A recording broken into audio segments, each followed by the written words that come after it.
Trigger Mike Coppola was said to always have a devilish-looking sneer on his face. It never changed. Coppola's evil gaze seemed to be natural, and one which said to any and all who met him that he cared little about them or their plight. He was often described as being short, fat, and very ugly, resembling a demon with a gargoyle-like face like the ones you see in Gothic architecture.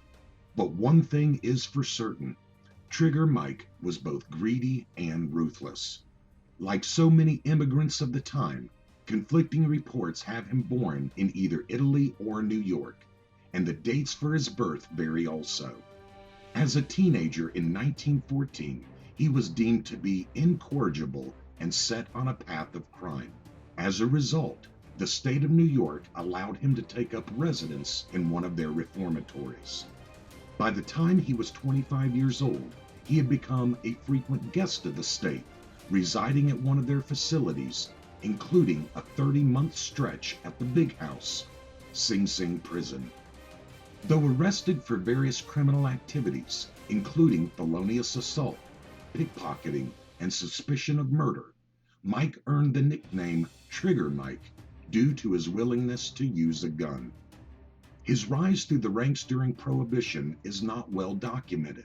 It's not like he kept a diary or gave interviews to the press. Reports state he may have worked with Bear Baron Dutch Schultz for a time. In the early 1930s, after the Castellammarese War, he took up work as an enforcer with the Luciano family, later to be known as the Genoveses. Various reports have him taking over Ciro Terranova's crew after the former Artichoke King was forced out by the Commission when Terranova showed fear during the assassination of Joe the Boss Mazzaria.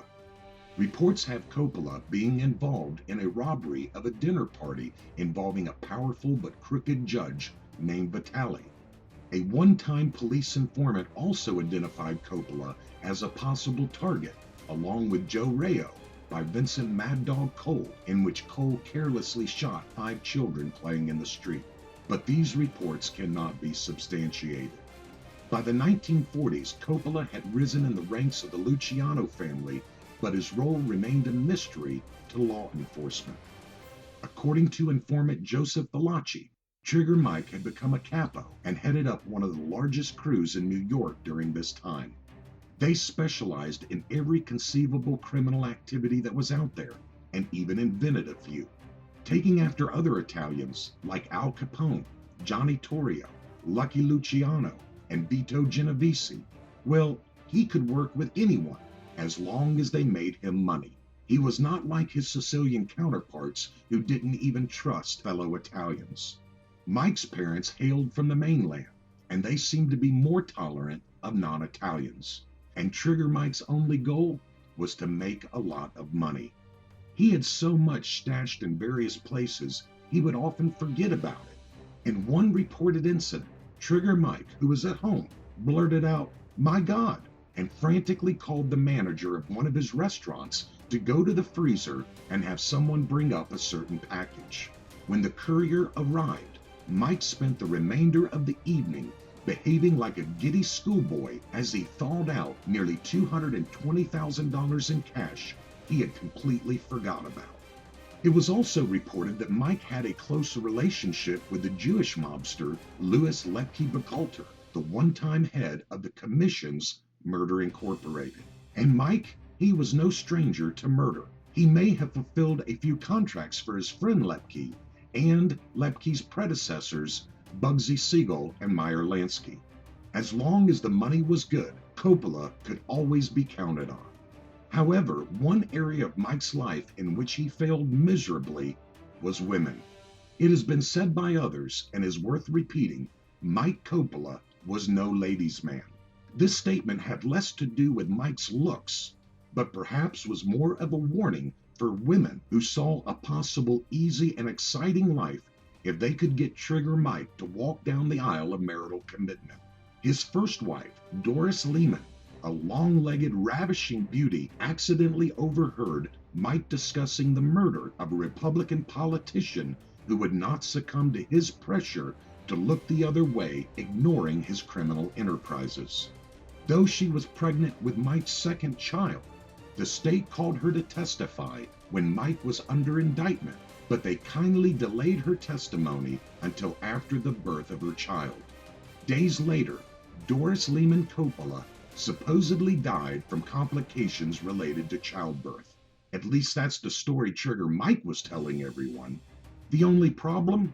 There weren't any complications. It was determined, though never proved, that she had been poisoned by her husband. Mike then married Anne Drummond, another elegant woman whose looks were legendary. She was described as being very kind and soft-spoken.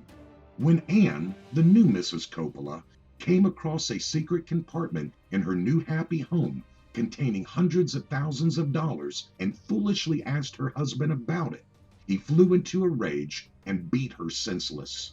Mike threatened his battered bride, telling her he had no problems killing her, just like he had done to his first wife. From that moment on, she both feared and hated her husband. In her diary, she often just called him the swine or the reptile. According to Anne, the remaining years of her marriage were a living hell. J. Robert Nash elaborates. Anne Coppola also recorded her husband's various sadistic fetishes, not the least of which were 4 horrible abortions.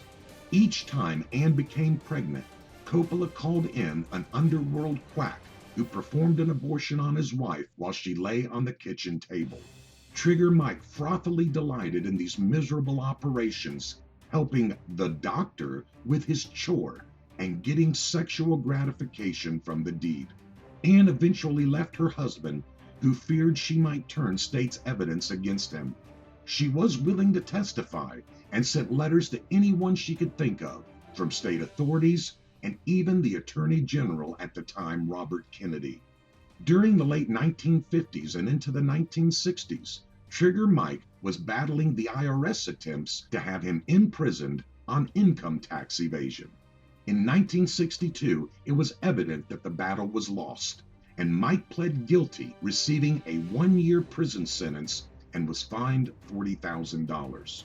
Anne continued to move around, even hiding out in Europe, changing her name, always fearing Trigger Mike would somehow find her. Her last words, contained in a letter, stated the following: Mike Coppola, someday, somehow, a person or God or the law shall catch up with you, you yellow-bellied bastard. You are the lowest and biggest coward I have ever had the misfortune to meet. Anne Coppola took her own life weeks later while hiding out in Italy. Mike was released after only 9 months of his 1-year incarceration. He continued his rackets and died of an undisclosed cause in October 1966.